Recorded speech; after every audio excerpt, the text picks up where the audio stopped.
নমস্কার বন্ধুরা, আজকে চলে এসেছি নতুন একটা রেসিপি নিয়ে। আপনারা স্কিপ করবেন না, পুরো ভিডিওটা দেখতে থাকুন। চলে যাব রান্নাঘরে। আজকে তৈরি করব ধোগলা। তাই ধোগলা করার জন্য এখানে আমি নিয়ে নিয়েছি 300 গ্রাম বেসন। দিয়ে দেবো স্বাদ মতো নুন। এবারে দিয়ে দেবো জিরে। এবারে দিয়ে দেবো সামান্য হলুদ গুঁড়ো। এবারে জল দিয়ে একটা থপথপে ব্যাটার তৈরি করে নেবো। ব্যাটারটা এখানে আমার রেডি হয়ে গেছে। এবারে দিয়ে দেবো ইনো। এবারে দিয়ে দেবো লেবুর রস। ব্যাটারটা আমার রেডি হয়ে গেছে।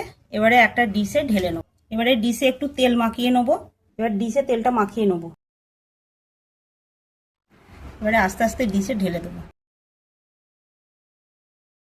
এবারে ভেতরে যাতে হাওয়া না থাকে তার জন্য একটু এগুলো সেট করে নেবো।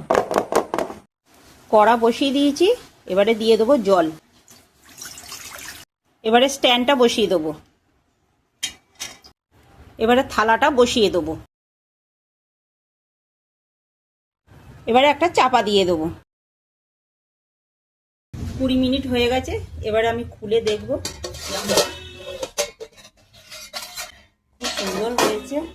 এবারে একটা কাঠি দিয়ে দেখব যে কতটা তৈরি হয়েছে। এই দেখুন বন্ধুরা, কিচ্ছু লেগে নেই কাঠির গায়ে। তাহলে আমার এটা রেডি হয়ে গেছে। ধোগলাটা ঠান্ডা হয়ে গেছে। এবার ছুরি দিয়ে আস্তে আস্তে তুলে নেব।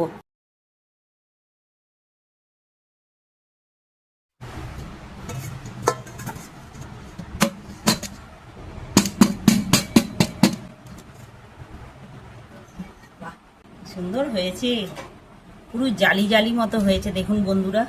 এবারে বন্ধুরা এগুলো পিস পিস করে কেটে নেব।